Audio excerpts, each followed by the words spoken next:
O gerente do banco olhou para o homem de roupas simples e rasgadas e riu na cara dele. Essa conta não é para você, meu amigo. Você deve estar no lugar errado, disse em voz alta, fazendo os outros clientes rirem também. Ele já ia chamar a segurança quando o homem colocou um cartão sobre o balcão. Quando o gerente digitou os números no sistema e viu o que apareceu na tela, o riso morreu na garganta dele, e o que aconteceu depois mudou tudo para sempre. A chuva martelava nas vidraças do Banco Nacional Prime, agência Jardins, transformando a Avenida Paulista numa aquarela cinzenta naquela quinta-feira de março. Dentro do amplo salão de mármore travertino, onde lustres de cristal italiano refletiam luz dourada sobre o piso polido, Marcos Henrique Tavares atravessava a porta giratória com passos medidos, deixando para trás um rastro de gotas d'água. Aos 62 anos, Marcos carregava no corpo as marcas de uma jornada que ninguém ali poderia imaginar. A calça jeans azul escuro tinha rasgos nos joelhos que não eram fruto de design proposital, mas de uso prolongado e quedas em calçadas irregulares. A camisa social azul, outrora elegante, agora exibia um tom desbotado, que 3 anos de lavagens em tanques de abrigos produzem, com a gola poída revelando fios soltos. Os sapatos sociais pretos, rachados nas laterais, mas engraxados com um cuidado quase reverente, rangiam levemente a cada passo no mármore imaculado. Em sua mão direita, Marcos segurava uma pasta de couro marrom que parecia ter atravessado décadas. O couro estava tão gasto que formava vincos profundos, e o fecho de metal original havia quebrado há tanto tempo que agora um barbante branco o mantinha fechado, amarrado em 3 nós caprichosos. Apesar da aparência destruída, ele carregava aquela pasta como se fosse o objeto mais precioso do mundo, os dedos envolvendo a alça com familiaridade de quem conhece cada arranhão e cada marca. O contraste com o ambiente era brutal. Mulheres de salto alto e bolsas de grife conversavam em tons baixos sobre investimentos offshore. Homens de terno italiano ajustavam Rolexes nos pulsos enquanto aguardavam atendimento. O ar-condicionado mantinha a temperatura em exatos 22 graus, enquanto lá fora a chuva gelada de outono castigava quem não tinha para onde ir. Marcos se dirigiu ao setor de atendimento preferencial, onde 3 balcões de madeira nobre formavam pequenas ilhas de exclusividade. No balcão central, Rodrigo Almeida Cunha, 38 anos, atendia uma senhora de uns 70 anos coberta de joias que cintilavam a cada gesto. Rodrigo vestia terno cinza, chumbo de corte impecável, gravata azul marinho italiana e sapatos Oxford, pretos recém-engraxados. Seu cabelo estava penteado com gel em quantidade precisa, e o sorriso que oferecia à cliente tinha aquela qualidade polida e profissional dos que aprenderam a encantar pessoas com dinheiro. Quando Marcos se aproximou e parou a 1 metro de distância, respeitosamente aguardando, Rodrigo ergueu os olhos O sorriso não vacilou, mas algo mudou sutilmente em sua expressão. Seus olhos percorreram Marcos de cima a baixo, numa avaliação que durou menos de 2 segundos, mas que carregava volumes de julgamento. Então, sem quebrar o ritmo da conversa com a cliente, ergueu a mão direita fazendo um gesto displicente de espera, os dedos se abrindo e fechando no ar, e voltou toda a atenção para a senhora. Marcos permaneceu de pé, a pasta de couro velha pendurada na mão, pingando água no chão. Não havia cadeiras naquela área. As 3 poltronas de couro legítimo estavam ocupadas por clientes de aparência próspera. Ele sentiu os olhares se voltarem para ele. Uma mulher loira de uns 40 anos, sentada com as pernas cruzadas revelando escarpão vermelho, olhou-o de soslaio e discretamente puxou a bolsa Prada para mais perto do corpo. 5 minutos se passaram. A senhora das joias finalmente se levantou, agradecendo efusivamente a Rodrigo, que se pôs de pé, contornou o balcão e a acompanhou até a porta com solicitude exagerada, segurando levemente seu cotovelo. Quando Rodrigo voltou, não convidou Marcos a sentar. Simplesmente acomodou-se em sua cadeira de couro executivo, Ajeitou a gravata e perguntou com um tom que mesclava enfado e leve irritação. Pois não? No que posso ajudá-lo? A voz carregava aquela qualidade que transforma uma pergunta de serviço em algo próximo a um questionamento da presença da pessoa ali. Marcos deu um passo à frente, posicionou a pasta sobre o balcão com cuidado e respondeu com voz calma. Boa tarde. Preciso acessar minha conta para realizar algumas transferências importantes. A risada de Rodrigo veio alta e súbita, um som agudo que ecoou pelo salão de pé direito triplo. Foi uma gargalhada curta, mas intensa o suficiente para fazer cabeças se virarem. Jéssica, 24 anos, atendente do balcão comum à esquerda, olhou por cima do ombro com curiosidade. Amanda, 26, sua colega, fez o mesmo, e as duas trocaram um olhar cúmplice. Essa conta não é para você, meu amigo, Rodrigo disse, a voz subindo de volume deliberadamente, projetando-se pelo ambiente. Você deve estar no lugar errado. O som de sua voz tinha aquela qualidade performática de quem quer ser ouvido. 3 clientes que aguardavam em poltronas viraram-se completamente. Um homem de terno risca de giz soltou uma risada nasal. 2 mulheres cochicharam algo e riram baixinho, escondendo a boca com a mão. Marcos não mudou de postura. Seus ombros permaneceram retos, a coluna ereta. Havia algo em sua postura que não combinava com as roupas destruídas, uma dignidade silenciosa que alguns conseguem manter mesmo quando o mundo conspira para destruí-la. Tenho certeza de estar no lugar certo, ele respondeu, a voz baixa, mas firme. Gostaria apenas de ser atendido. Rodrigo revirou os olhos teatralmente, inclinando a cabeça para trás num movimento exagerado. Depois, cruzou os braços sobre o peito, recostou-se na cadeira e deixou escapar um suspiro longo. Senhor, ele disse com ênfase condescendente na palavra, contas Prime exigem saldo mínimo de R$ 500.000. 500 mil, repetiu, separando as sílabas como se falasse com uma criança. Talvez o senhor devesse procurar uma agência popular do outro lado da cidade. Tem uma ali na Zona Leste, bem mais adequada ao seu perfil. A pausa antes da palavra perfil foi carregada de significado. Alguns clientes riram abertamente agora.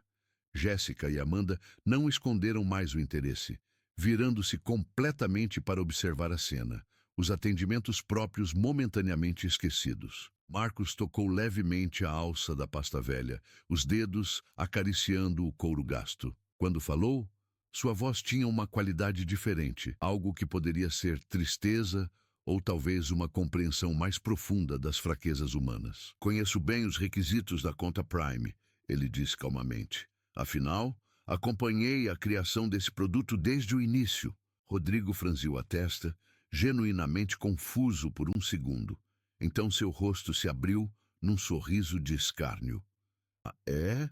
Você trabalhou na faxina do banco, foi? A risada que se seguiu foi geral.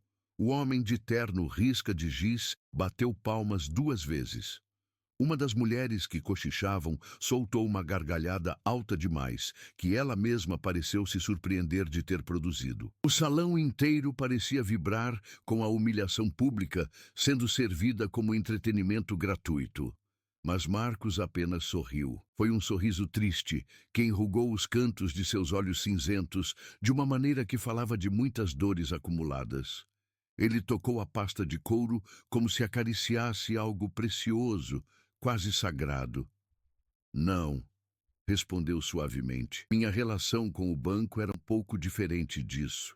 Ao fundo do salão, numa mesa de mogno envidraçada posicionada estrategicamente para supervisionar todo o movimento, Flávio Martins, 5 anos, gerente de relacionamento, ergueu os olhos do computador. Via algo naquela cena que o incomodava. Não era apenas a crueldade casual de Rodrigo, que ele já havia testemunhado outras vezes. Era outra coisa. Algo na voz daquele homem de roupas destruídas, na maneira como ele se portava apesar da humilhação, tocava uma memória distante em algum canto de seu cérebro. Flávio conhecia aquele banco havia 23 anos. Começara como estagiário, subira posição por posição, conhecia cada história, cada lenda institucional. E havia algo naquele rosto, naqueles olhos cinzentos, naquela postura ereta que desafiava as roupas humildes. Rodrigo se levantou bruscamente, a cadeira rangendo contra o piso. Fez um gesto largo com o braço direito, como se espantasse uma mosca particularmente insistente. Olha, meu amigo, eu não tenho tempo para brincadeira, tá bom? Ou você sai por bem, ou eu chamo o Nilson. Nilson, o segurança, um homem de 1,90 m com ombros que pareciam ter sido esculpidos em granito, deu um passo à frente automaticamente, a mão indo instintivamente para o rádio preso ao cinto. Marcos olhou para o segurança, depois de volta para Rodrigo. Não havia raiva em seus olhos, havia apenas uma tristeza profunda. O tipo de tristeza que vem de ter visto demais da natureza humana e não se surpreender mais com ela. Lentamente, ele abriu a pasta de couro. O barbante branco resistiu por um momento antes de ceder. De dentro, Marcos tirou, não dinheiro, não documentos, mas um cartão de plástico. Era pequeno, simples, sem ornamentos, mas havia algo na maneira como ele o segurava, com 2 dedos, delicadamente, que fez o barulho do salão diminuir. Ele colocou o cartão sobre o balcão de madeira nobre, deslizando-o suavemente até Rodrigo. Talvez isso ajude, Marcos disse, a voz tão baixa que Rodrigo teve que se inclinar para ouvir. Rodrigo pegou o cartão com 2 dedos, como quem pega algo potencialmente contaminado. Era um cartão Black Card do banco, mas não um qualquer. Era o modelo antigo, descontinuado havia 15 anos, quando a instituição reformulou todo o seu sistema de cartões premium. Ele virou o cartão, olhando a parte de trás. Havia um número gravado ali. Rodrigo conhecia aqueles números. Eram as antigas contas fundadoras, emitidas apenas para os 12 acionistas originais do banco, quando a instituição foi criada em 1972. Ele olhou para Marcos, depois para o cartão, depois novamente para Marcos. Seu rosto havia perdido toda a cor. Esse cartão, esse número de conta... Ele começou, a voz falhando. Poderia verificar o saldo, por favor? Marcos pediu gentilmente. As mãos de Rodrigo tremiam visivelmente, enquanto ele digitava o número no computador. O sistema emitiu um aviso que ele nunca tinha visto antes. Uma janela pop-up vermelha com texto em maiúsculas. Conta fundadora. Verificação biométrica necessária. Alertar diretoria imediatamente.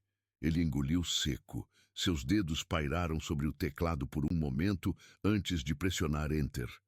A tela carregou por 3 segundos que pareceram 3 horas. E então, os números apareceram. O primeiro número que ele viu foi o saldo da conta corrente. 847.134.567,89. 847.234.567,89. Mas isso era apenas a conta corrente. Em cascata, apareciam as outras aplicações vinculadas à conta fundadora. Fundo de renda fixa, 1,2 bilhão. Fundo de ações, 2,3 bilhões. Investimentos internacionais, os 890 milhões. Imóveis, 445 milhões. O patrimônio total vinculado àquela conta era superior a 6 bilhões de reais. Rodrigo não conseguia processar os números. Sua mente simplesmente recusava a informação. Ele olhou para Marcos, para as roupas rasgadas, para os sapatos rachados, para a pasta de couro amarrada com barbante. Nada fazia sentido. Seu cérebro produzia estática onde deveria haver pensamentos coerentes. Isso não pode, ele sussurrou. Atrás dele, Flávio havia se levantado da mesa. Ele vinha caminhando rapidamente, mas não correndo, mantendo a compostura profissional mesmo, enquanto seu rosto ficava cada vez mais pálido. Porque Flávio, diferentemente de Rodrigo, acabava de juntar todas as peças. Aqueles olhos cinzentos, aquela postura, aquela voz. Ele conhecia tudo isso, de fotografias antigas penduradas no corredor da diretoria, de histórias contadas em voz baixa em happy hours da gerência sênior, de lendas sussurradas entre os funcionários mais antigos. Marcos Henrique Tavares, o fundador, o homem que havia criado o Banco Nacional Prime em 1972 com 11 sócios.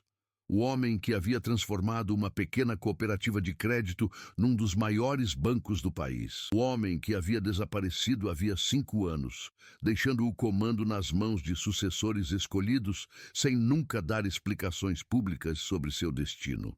Senhor Tavares, Flávio disse, sua voz saindo rouca, mas firme. Ele parou a 2 passos de Marcos e fez algo que ninguém esperava. Curvou-se levemente, numa reverência sincera. É uma honra tê-lo de volta. O salão inteiro congelou. Conversas morreram no meio de palavras. Pessoas pararam de se mover como se o tempo tivesse sido pausado. O único som era a chuva lá fora, martelando implacável nas vidraças. Jéssica largou a caneta que segurava. Amanda cobriu a boca com ambas as mãos. O homem de terno risca de giz, que havia rido mais alto, sentiu seu estômago descer até os pés. A mulher loira, que puxara a bolsa para perto, ficou branca como papel. Rodrigo permaneceu de pé, mas parecia que seus joelhos iriam ceder a qualquer momento. Ele olhava alternadamente para a tela do computador e para Marcos, tentando fazer essas duas realidades incompatíveis existirem simultaneamente no mesmo universo. Flávio, Marcos disse, e havia algo de caloroso em sua voz, algo que falava de amizade antiga. Quanto tempo? Como você está? Bem, senhor, muito bem. Eu apenas... Flávio lutava para encontrar palavras. Nós pensamos... Quer dizer, há 5 anos quando o senhor... Saí? Marcos completou gentilmente. Sim, eu saí. Precisava fazer uma jornada. Ele olhou ao redor do salão, vendo os rostos congelados em choque, medo, vergonha. Seu olhar pausou em Rodrigo, que tinha lágrimas brotando nos cantos dos olhos, o rosto contorcido numa expressão de horror absoluto. Uma jornada para lembrar o que é importante, Marcos continuou. Para entender o que o dinheiro pode fazer com as pessoas, para descobrir como o mundo realmente trata os que não têm nada. Ele tocou a pasta de couro velha, os dedos acariciando o couro gasto com afeto. 3 anos. Ele disse suavemente.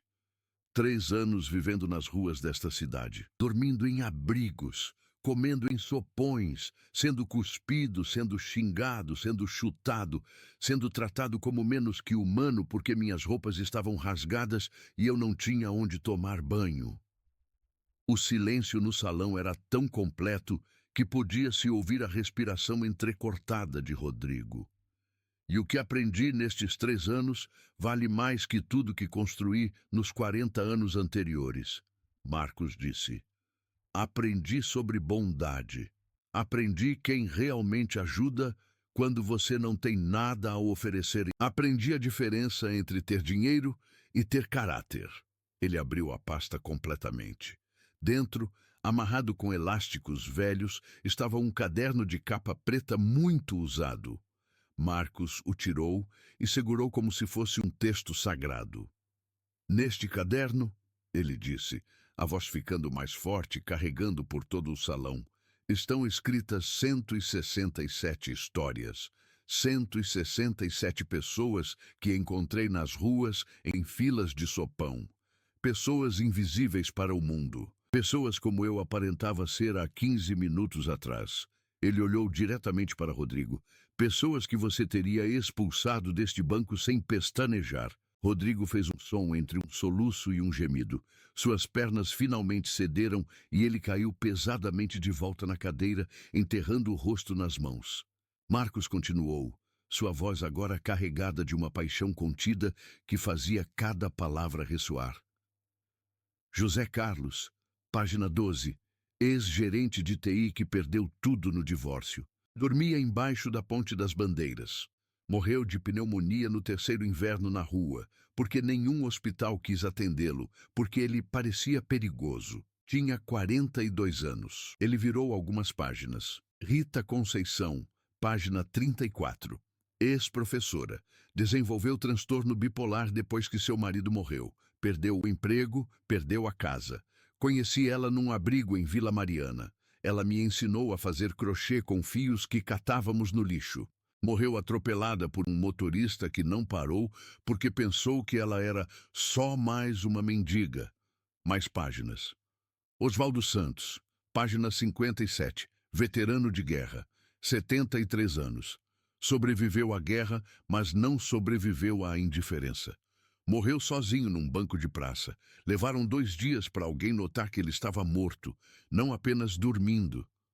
A voz de Marcos tremia agora, não de raiva, mas de uma dor profunda que 3 anos de testemunho acumularam. 167 histórias, 167 vidas que o mundo decidiu que não importavam. E sabe o que todas tinham? Ele fechou o caderno com cuidado, segurando-o contra o peito. Todas elas entraram neste banco, ou em bancos como este, em algum momento de suas vidas. Tentaram abrir uma conta, tentaram pedir um empréstimo, tentaram alguma forma de recomeçar. E todas foram tratadas exatamente como você me tratou há 10 minutos atrás, Rodrigo. Rodrigo estava chorando abertamente agora, soluços sacudindo seus ombros. Mas Marcos não tinha terminado. Foram julgadas pelas roupas, pela aparência, pelo cheiro. Foram ridicularizadas, humilhadas, expulsas, tratadas como lixo humano.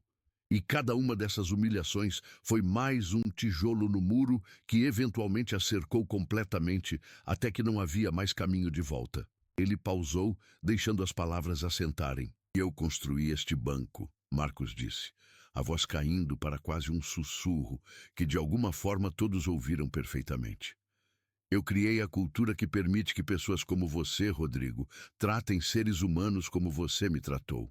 Eu permiti que a busca por lucro, por eficiência, por clientes de alto valor, transformasse este lugar num templo de julgamento onde dignidade humana é medida por saldo bancário. Ele olhou ao redor do salão, fazendo contato visual com cada pessoa. E é minha culpa, minha responsabilidade, meu fracasso. Flávio deu um passo à frente, a voz embargada.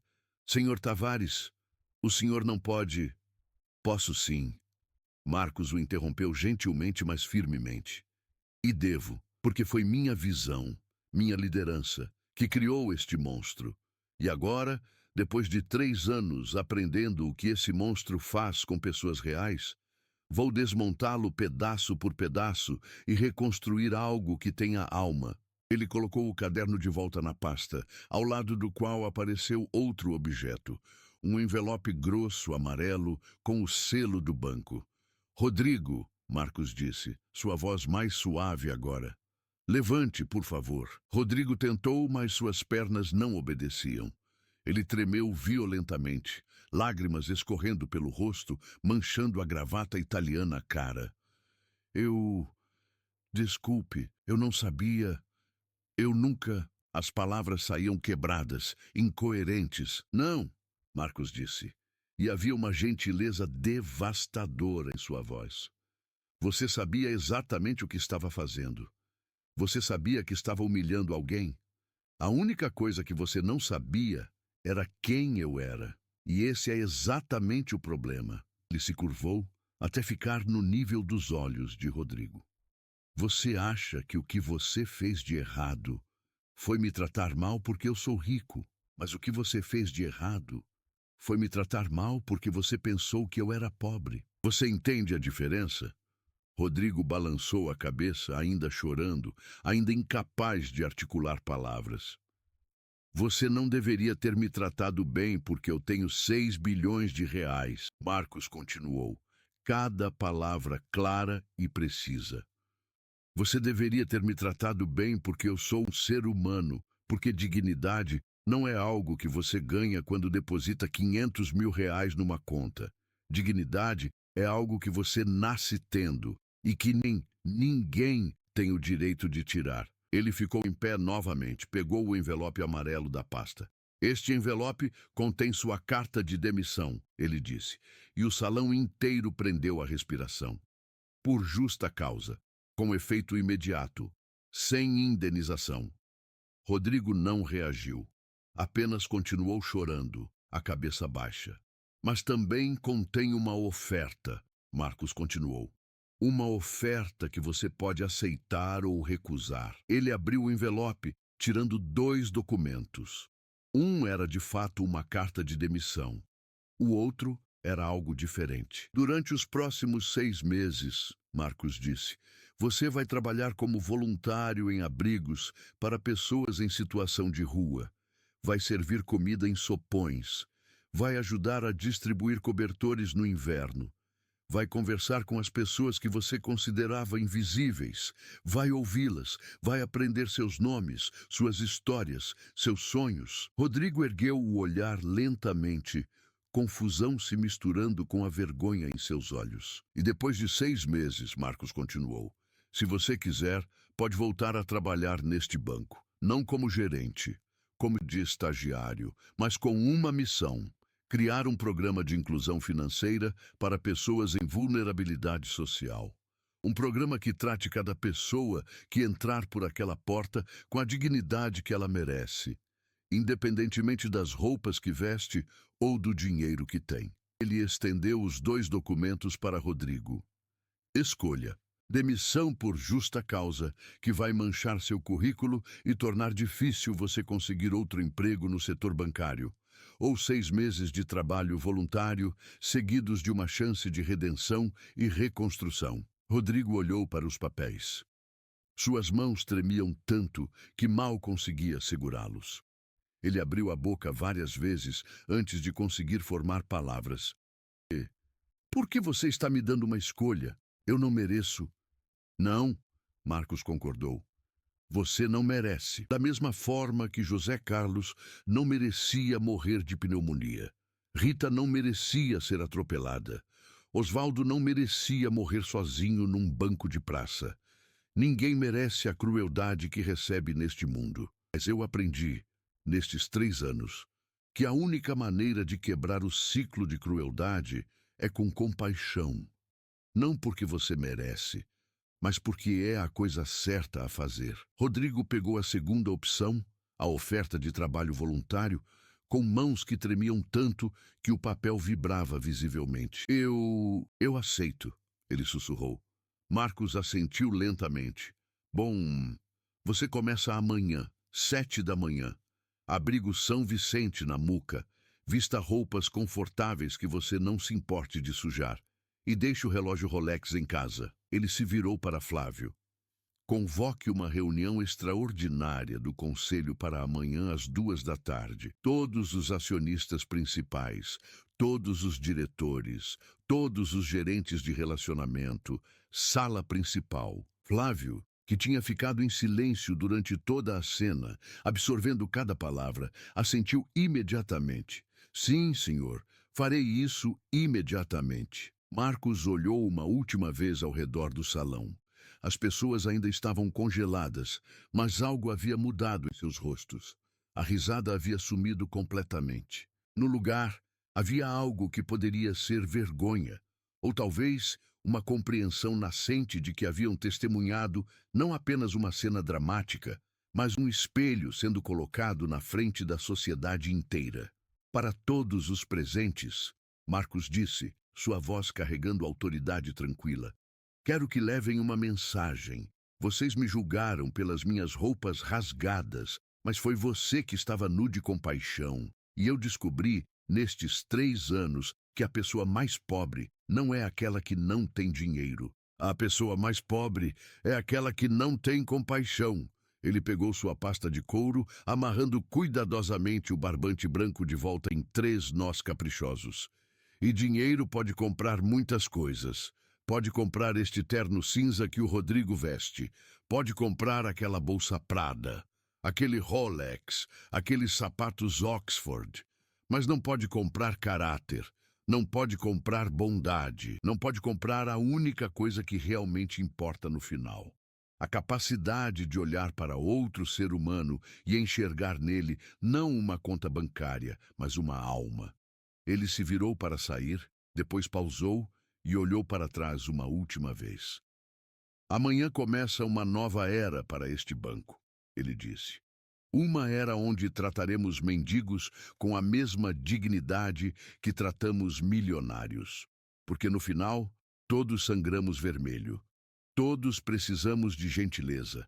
Todos merecemos respeito. E qualquer instituição que esquece isso não merece existir. Marcos caminhou em direção à porta, seus sapatos rachados, mas engraxados, deixando pequenas marcas d'água no mármore travertino polido. Ninguém se moveu. Ninguém falou. Apenas observaram enquanto o homem que haviam julgado, ridicularizado e tentado expulsar, atravessava o salão com a dignidade silenciosa de alguém que finalmente entende seu propósito. Na porta giratória, ele pausou e olhou para trás uma última vez. Seus olhos encontraram os de Rodrigo, que ainda estava sentado na cadeira de couro executivo, segurando o papel de oferta de trabalho voluntário como se fosse um salva-vidas. Até amanhã, Rodrigo, Marcos disse gentilmente. 7 da manhã. Não se atrase. E então ele saiu, desaparecendo na chuva cinzenta de março, deixando para trás um salão de pessoas que nunca mais olhariam para um ser humano em roupas rasgadas da mesma maneira. Flávio foi o primeiro a se mover. Ele voltou para sua mesa, pegou o telefone e começou a fazer as ligações necessárias. Sua voz era mecânica, profissional, mas suas mãos ainda tremiam ligeiramente. Rodrigo permaneceu sentado por mais 5 minutos, olhando para o papel em suas mãos. Então, lentamente, ele se levantou, pegou sua pasta executiva de couro italiano, desligou o computador e começou a caminhar em direção à saída. Jéssica e Amanda o observaram passar. Nenhuma delas disse nada, mas quando ele chegou à porta, Jéssica murmurou para Amanda: "A gente riu." Amanda assentiu, seu rosto pálido. "A gente riu", ela repetiu, e naquela frase simples estava contida a percepção terrível de que não era apenas Rodrigo que havia falhado naquele dia. Era todos eles, cada pessoa que havia rido, cada pessoa que havia julgado, cada pessoa que havia encontrado entretenimento na humilhação de outro ser humano. A mulher loira, que havia puxado a bolsa Prada para perto, saiu rapidamente, sem olhar para ninguém. O homem de terno risca de giz que havia batido palmas, ficou sentado por mais 20 minutos, olhando fixamente para suas mãos caras e perfeitamente manicuradas, como se nunca as tivesse visto antes. E lá fora, na chuva de março, Marcos Henrique Tavares caminhou pelas ruas que conhecia tão bem agora, suas roupas molhando novamente, seus sapatos rachados encharcando, sua pasta de couro velha protegida contra o peito. Ele acenou para Dona Maria, que vendia churros na esquina, parou para dar R$ 20 para João, que tocava harmônica por moedas perto do metrô. Conversou por alguns minutos com Padre Antônio, que coordenava o sopão da paróquia São João. Porque essas eram as pessoas que Marcos conhecia agora. As pessoas invisíveis, as pessoas descartadas, as pessoas que a sociedade havia decidido que não importavam. E ele havia prometido a si mesmo durante 1095 noites dormindo em abrigos, que quando voltasse para o mundo do dinheiro e do poder, não esqueceria delas. E não esqueceu. No dia seguinte, às 7 da manhã em ponto, Rodrigo apareceu no abrigo São Vicente vestindo jeans velhos e uma camiseta simples. Ele deixara o Rolex em casa, deixara a arrogância em casa. Trouxera apenas vergonha, arrependimento e um desejo desesperado de consertar algo dentro de si que havia quebrado há muito tempo. Marcos estava lá, usando as mesmas roupas rasgadas do dia anterior, servindo café quente para uma fila de 40 pessoas. Ele viu Rodrigo chegar e simplesmente acenou com a cabeça em direção aos aventais pendurados na parede. "Vista um avental", ele disse, "e venha me ajudar." Rodrigo fez exatamente isso. E quando a primeira pessoa na fila, um homem de uns 60 anos, com barba desgrenhada e roupas que cheiravam a semanas sem banho, estendeu a caneca de plástico para que Rodrigo servisse café, Rodrigo olhou nos olhos dele e viu não um mendigo, Não um problema social, não uma estatística, mas um ser humano. Bom dia, Rodrigo disse, sua voz tremendo ligeiramente. Como você gostaria do café? Com açúcar? O homem piscou, surpreso com a gentileza genuína na voz de Rodrigo. Com 2, por favor, ele respondeu. E quando Rodrigo colocou 2 sachês de açúcar naquele café e entregou a caneca com ambas as mãos, olhando nos olhos daquele homem e oferecendo um sorriso pequeno, mas sincero, algo mudou dentro dele. Algo quebrou. Ou talvez algo quebrado finalmente começou a se curar. Marcos observou tudo isso do canto do olho, enquanto continuava servindo café para a fila que parecia não ter fim.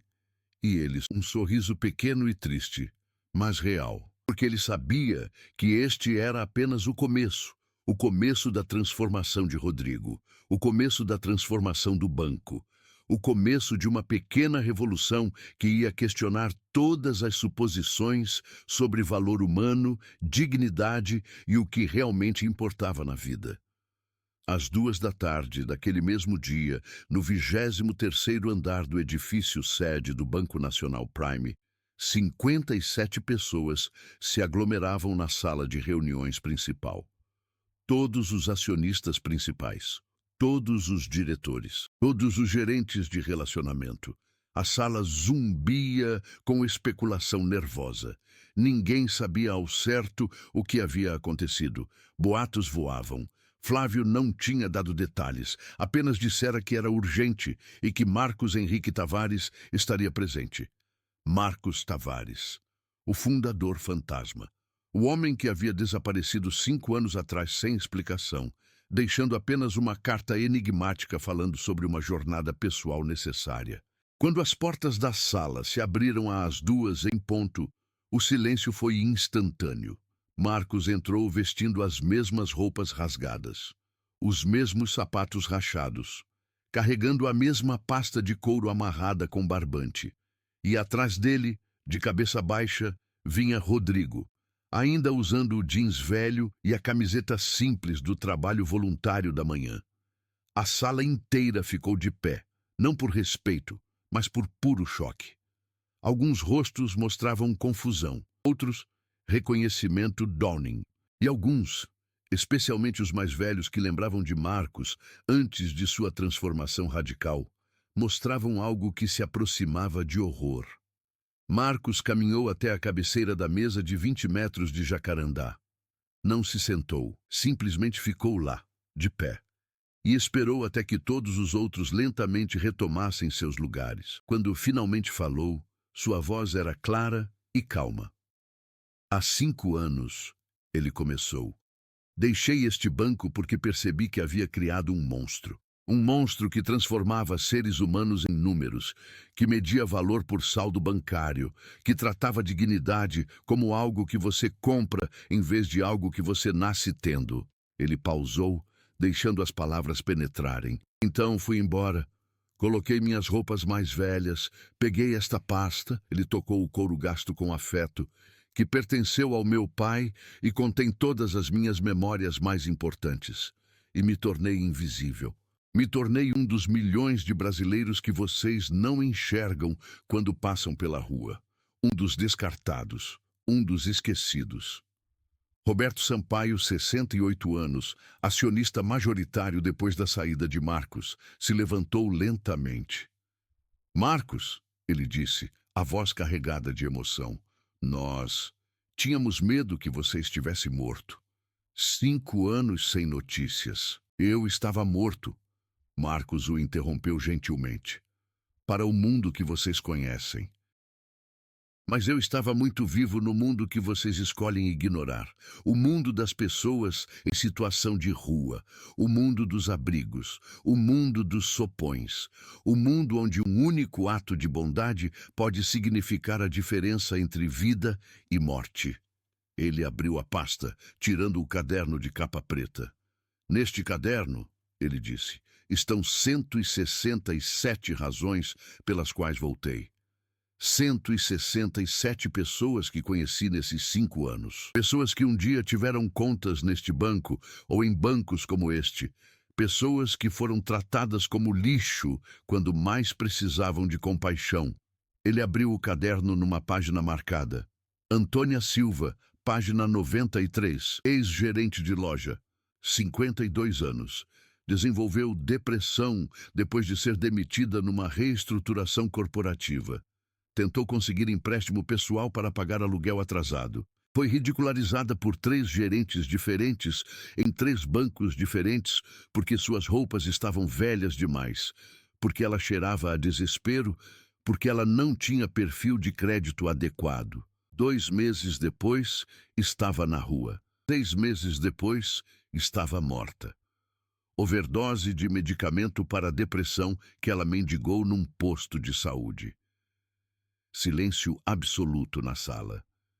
Fernando Oliveira, página 121, ex-motorista de ônibus, 47 anos. Acidente de trabalho resultou em deficiência parcial.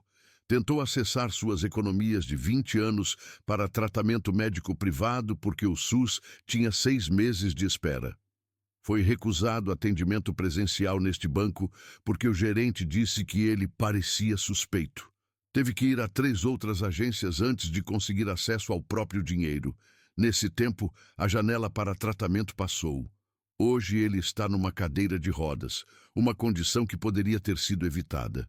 Marcos virou mais páginas, cada uma revelando uma nova história de falha humana, de dignidade negada, de crueldade casual que se acumulou até destruir vidas. E ontem, ele disse, sua voz ficando mais forte. Testemunhei mais uma vez, na nossa própria agência Jardins, exatamente o mesmo padrão. Fui ridicularizado, humilhado, quase expulso pela segurança. Tudo porque minhas roupas estavam rasgadas e eu parecia pobre. Ele olhou para Rodrigo, que tinha lágrimas escorrendo silenciosamente pelo rosto. Rodrigo Almeida Cunha me tratou exatamente da forma que eu sabia que seria tratado, exatamente da forma que José Carlos foi tratado, que Rita foi tratada, que Osvaldo foi tratado. E vocês sabem por que eu sabia que seria tratado assim? Ninguém respondeu. Porque eu criei a cultura que permite esse tratamento, Marcos disse, e sua voz quebrou pela primeira vez. Eu, com minha obsessão por lucro trimestral. Eu com minhas metas de eficiência. Eu, com meu foco em clientes de alto valor. Eu ensinei este banco a medir seres humanos por quanto dinheiro eles têm. E essas 167 pessoas morreram por causa disso. Ele fechou o caderno com um som que ecoou pela sala silenciosa.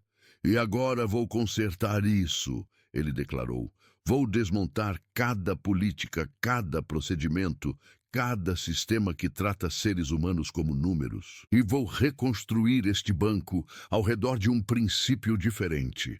Que cada pessoa que entra por nossas portas, seja ela milionária ou mendiga, merece exatamente o mesmo nível de respeito, dignidade e cuidado.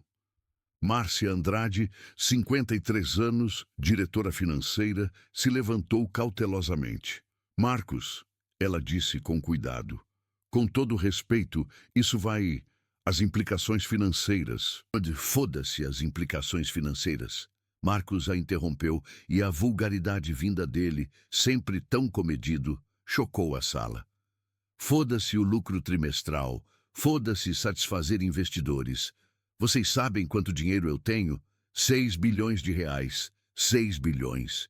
E posso dizer com absoluta certeza que nos 3 anos que passei nas ruas com basicamente R$0, aprendi mais sobre vida, sobre humanidade, sobre o que realmente importa do que aprendi em 40 anos, acumulando esses 6 bilhões. Ele bateu a palma da mão na mesa de jacarandá com força suficiente para fazer copos d'água tremerem.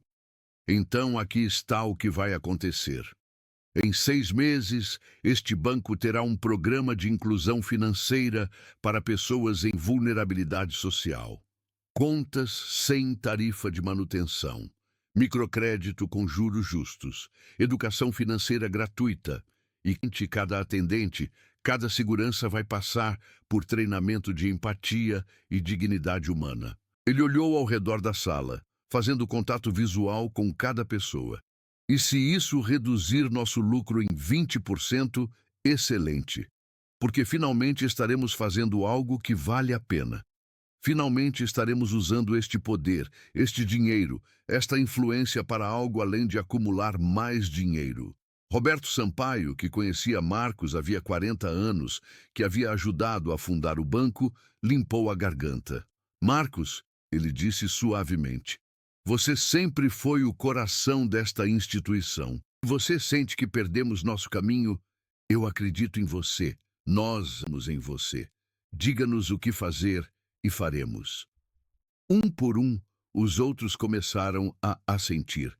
Alguns relutantemente, claramente preocupados com as implicações para seus próprios bônus e incentivos, mas outros com crescente convicção, como se uma verdade que haviam estado suprimindo finalmente tivesse permissão para emergir. Quero que cada um de vocês, Marcos disse, passe pelo menos uma semana trabalhando como voluntário em abrigos, sopões ou outras organizações que ajudam pessoas. Quero que conheçam José Carlos, Rita, Osvaldo. Não como nomes num relatório de responsabilidade social, mas como pessoas reais, com histórias reais.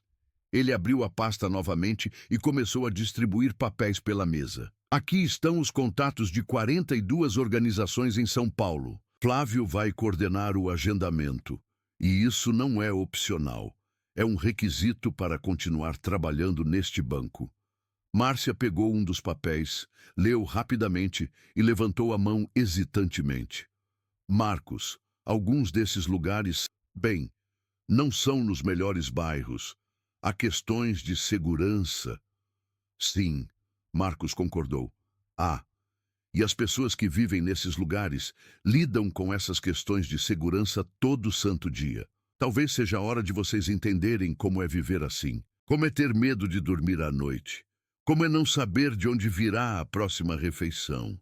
Como é ser tratado como menos que humano por pessoas que nunca tiveram que lutar um único dia em suas vidas. Ele pausou, deixando a dureza de suas palavras assentar. E se vocês sentirem que isso é muito difícil, muito desconfortável, muito assustador, ele continuou mais suavemente, então vocês terão um pequeno vislumbre de como é ser pobre neste país. E apenas talvez, isso vai acordar algo em vocês que dormiu por tempo demais.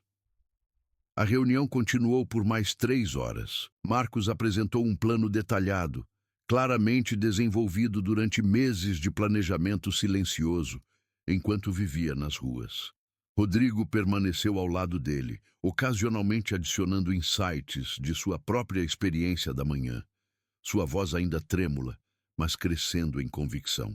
E quando finalmente terminou, quando os últimos detalhes foram acordados e os últimos papéis assinados, Marcos fez algo que ninguém esperava. Ele tirou suas roupas rasgadas. Ali, na sala de reuniões, ele despiu a camisa social azul desbotada, a calça jeans com rasgos nos joelhos, os sapatos sociais rachados. Ficou de pé em roupas de baixo, vulnerável e exposto, enquanto 57 pessoas olhavam em silêncio estupefato. Então, da pasta de couro, ele tirou roupas limpas, simples, mas novas. Uma camisa branca básica, calça preta de algodão, sapatos pretos novos, mas modestos. Estas roupas, ele disse enquanto se vestia lentamente, representaram 5 anos de jornada. 5 anos aprendendo humildade. 5 anos descobrindo o que realmente importa. E agora eu as deixo para trás. Não porque tenho vergonha delas, mas porque a jornada mudou. Ele dobrou as roupas velhas com cuidado reverente e as colocou de volta na pasta de couro. Mas vou manter essas roupas para sempre, ele disse, como lembrança, como compromisso, como promessa de nunca esquecer o que aprendi quando as vestia. Ele fechou a pasta, amarrando o barbante branco nos 3 nós caprichosos. E esta pasta, ele disse, vai ficar em exposição permanente no saguão principal do banco, junto com o caderno, junto com as histórias, para que todos que entrem aqui saibam, Este banco foi fundado por alguém que esqueceu o que importava, que perdeu seu caminho, mas que encontrou o caminho de volta através de sofrimento, humildade e 167 histórias de vidas quebradas que poderiam ter sido salvas se apenas tivéssemos escolhido enxergar a humanidade, em vez de saldos bancários. A sala ficou em silêncio por um longo momento. Então Roberto Sampaio começou a bater palmas. Lentamente, um por um, os outros se juntaram, até que toda a sala estava de pé, aplaudindo. Marcos não sorriu, não fez reverência. Apenas assentiu uma vez, reconhecendo não o aplauso, mas o compromisso que ele representava. Nos meses que se seguiram, o Banco Nacional Prime passou pela transformação mais radical de sua história. O Programa de Inclusão Financeira foi lançado em março, com fanfarra mínima, mas impacto máximo.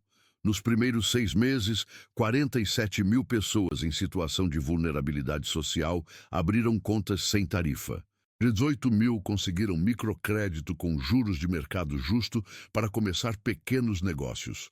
123 saíram das ruas para moradias permanentes. Mas os números, Marcos insistia, não eram o ponto. As histórias eram. José Carlos, que Marcos havia conhecido num abrigo em 2020, conseguiu empréstimo de R$ 10.000 para abrir uma pequena oficina de reparos eletrônicos. Hoje emprega 6 pessoas, todas ex-moradores de rua. Rita Conceição, antes professora, antes sem teto, agora coordena o programa de educação financeira do banco, ensinando em comunidades carentes com uma paixão e autenticidade que nenhuma consultoria cara poderia replicar. E Rodrigo Almeida Cunha. Rodrigo passou 6 meses trabalhando em abrigos, servindo comida, distribuindo cobertores, conversando com pessoas que a sociedade havia descartado. E cada conversa quebrou mais um pedaço da armadura de arrogância e julgamento que ele havia construído ao longo dos anos. No 4º mês, ele conheceu uma mulher chamada Dona Francisca, 72 anos, que havia perdido tudo depois que seu filho único morreu de câncer e ela gastou suas economias tentando salvá-lo. Ela havia morado na rua por 2 anos. Rodrigo passou 3 horas conversando com ela, ouvindo sua história. E quando ela terminou, ele estava chorando, segurando a mão dela através da mesa do refeitório, incapaz de falar. "Por que você está chorando, filho?" Ela perguntou gentilmente. "Por quê?" Ele finalmente conseguiu dizer: "Eu teria te expulsado do banco. Eu teria julgado você, ridicularizado você. E você é a pessoa mais bondosa, mais digna, mais incrível que já conheci." Dona Francisca apertou sua mão. "Mas você não está me expulsando agora, está? Você está aqui. Você está ouvindo. Você está aprendendo. E isso, meu filho, é o que importa, não o que você era, o que você está escolhendo se tornar." Quando os 6 meses terminaram, Rodrigo voltou ao banco. Não como estagiário, como Marcos havia originalmente proposto, uma posição nova criada especificamente para ele, diretor de dignidade humana. Seu trabalho era garantir que nenhuma pessoa, independentemente de aparência ou condição financeira, fosse tratada da forma como ele havia tratado Marcos. Ele levou a missão com uma ferocidade que surpreendeu a todos. Implementou treinamentos obrigatórios, criou sistemas de responsabilização. Pessoalmente demitiu 2 gerentes que foram pegos humilhando clientes vulneráveis. E todas as semanas, sem falta, ele voltava aos abrigos. Não porque tinha que fazer, mas porque precisava fazer. Porque em algum lugar profundo de sua alma, ele entendeu que sua redenção não era um evento único. Era um processo contínuo, uma escolha diária de ser melhor que havia sido. 1 ano após a cena no banco, Marcos organizou um evento. Não na sede do banco, no Teatro Municipal de São Paulo. 3.500 lugares. Ele convidou pessoas de rua, organizações de assistência social, funcionários do banco, acionistas, jornalistas e as famílias das 167 pessoas cujas histórias estavam documentadas no caderno. No palco, ele contou a história completa, sua jornada, sua transformação, o encontro com Rodrigo e as mudanças que nasceram daquele momento. E então ele fez algo que ninguém esperava. Ele chamou Rodrigo ao palco. Rodrigo, sentado na plateia ao lado de Dona Francisca, ficou branco. Ele balançou a cabeça, incapaz de se mover. Mas Marcos insistiu e Dona Francisca gentilmente o empurrou. "Vá, filho", ela sussurrou. "É hora." Rodrigo subiu ao palco com pernas que tremiam tanto que ele mal conseguia andar. Quando chegou ao microfone, olhou para o mar de 3.500 rostos e teve que segurar o suporte do microfone para não cair. "Meu nome é Rodrigo", ele começou, a voz quebrando. "E há um ano eu era um monstro." O teatro ficou tão silencioso que se podia ouvir uma folha cair. "Eu julgava pessoas por roupas", ele continuou. "Ridicularizava os vulneráveis. Encontrava diversão na humilhação de outros seres humanos. E achava que estava tudo bem porque eu estava apenas fazendo o meu trabalho, protegendo o banco de elementos indesejáveis." Lágrimas escorriam livremente por seu rosto agora. "E então este homem", ele gesticulou para Marcos, "este homem que eu humilhei, ridicularizei, quase fiz ser expulso pela segurança, revelou-se ser não apenas o fundador do banco, mas um bilionário que havia escolhido viver como mendigo para entender como pessoas como eu tratavam os vulneráveis." Ele pausou, limpando as lágrimas com as costas da mão. "E sabe o que ele fez quando teve todo o poder para me destruir, quando poderia ter me arruinado com uma única palavra?" O teatro esperou, prendendo coletivamente a respiração. "Ele me ofereceu redenção", Rodrigo disse, a voz quebrando completamente.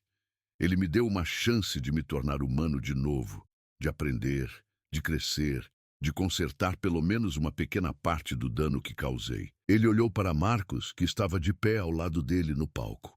"E eu não sei se algum dia vou merecer esse presente. Não sei se algum dia vou conseguir compensar a crueldade que espalhei pelo mundo. Mas posso prometer isto: vou passar cada dia restante da minha vida tentando." Marcos colocou a mão no ombro de Rodrigo, um gesto de solidariedade e perdão que fez metade do teatro começar a chorar. "A pergunta que todos vocês devem estar fazendo", Marcos disse ao microfone, "é: por que eu perdoei ele? Por que eu ofereci uma segunda chance a alguém que me tratou como lixo?" Ele fez uma pausa, olhando pelo teatro. "A resposta é simples, porque falhar não é final da história. Falhar é apenas momento de escolha. Você pode falhar e desistir, ou pode falhar e reconstruir. E eu vi nele", ele apertou o ombro de Rodrigo, "a vontade genuína de reconstruir." A mensagem que Marcos deixou naquela noite, que seria repetida em 1000 entrevistas nos meses seguintes, tornou-se o mantra de um movimento. "Você me julgou pelas roupas, mas foi você quem estava nu de compaixão." Verdadeira riqueza não se acumula em contas bancárias. Acumula-se em vidas tocadas, em dignidade restaurada, em mãos estendidas quando alguém está caindo. E a pessoa mais pobre não é quem não tem dinheiro, é quem não tem compaixão. Marcos ainda mora no apartamento de 2 quartos, ainda usa carro popular, ainda guarda a pasta de couro amarrada com barbante em local de honra em sua casa simples. O caderno com 167 histórias está no banco, mas ele tirou cópias de cada página e as relê toda noite antes de dormir para nunca esquecer.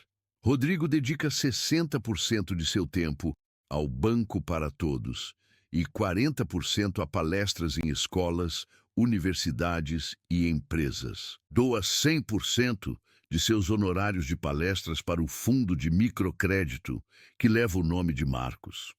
Eles se encontram toda quinta-feira para almoçar, não em restaurantes caros, mas em refeitórios populares, com as mesmas pessoas que Marcos documentou 5 anos atrás, e que Rodrigo aprendeu a chamar não de beneficiários ou clientes, mas de amigos. E quando jovens gerentes de outros bancos cheios da mesma arrogância que Rodrigo um dia teve. Vem até ele pedindo conselhos sobre carreira, ele sempre dá o mesmo conselho. Antes de perguntar como subir, pergunte como servir. Antes de buscar status, busque humanidade. Antes de medir seu sucesso por seu saldo bancário, meça pelo número de pessoas que você ajudou a levantar quando estavam caídas. Porque um dia, e esse dia vem para todos, você vai cair também. E nessa hora, você vai descobrir se construiu fortuna ou construiu amigos. E amigos, meu jovem, valem infinitamente mais. E Marcos, quando perguntado se ele algum dia se arrepende dos 3 anos vividos nas ruas, dos 1095 dias, dormindo em abrigos, comendo em sopões, sendo cuspido e xingado, sempre responde da mesma forma. Foram os 3 anos mais importantes da minha vida. Perdi conforto, mas ganhei compreensão. Perdi luxo, mas ganhei empatia. Perdi status, mas ganhei alma. E se pudesse voltar no tempo, faria tudo de novo. Porque aqueles 3 anos nas ruas valeram mais que 40 anos em salas de reunião. Ensinaram-me que ser humano não é ter, é ser. E ser bondoso, ser compassivo, ser digno. Essas são as únicas riquezas que sobrevivem quando tudo mais desmorona. A pasta de couro velha, amarrada com barbante, continua exposta no banco. Milhares visitam diariamente. E ao lado dela, uma nova adição. Os sapatos rachados, mas engraxados que Marcos usava naquela quinta-feira chuvosa. E uma placa que diz: estes sapatos caminharam 1095 dias pelas ruas. Atravessaram julgamento, humilhação e desprezo. Mas continuaram caminhando, porque dignidade não se veste, dignidade se carrega dentro. E nenhuma roupa rasgada, nenhum sapato rachado, nenhuma aparência destruída pode apagar a dignidade de uma alma que sabe seu valor verdadeiro. E assim, de uma quinta-feira chuvosa onde um homem foi julgado pelas roupas, nasceu um movimento que mudou como milhões de brasileiros pensam sobre valor humano, sobre dignidade, sobre a diferença entre ter dinheiro e ter caráter. Porque no final, como Marcos sempre diz, dinheiro compra conforto, caráter compra legado, e legado é a única moeda que sobrevive à morte.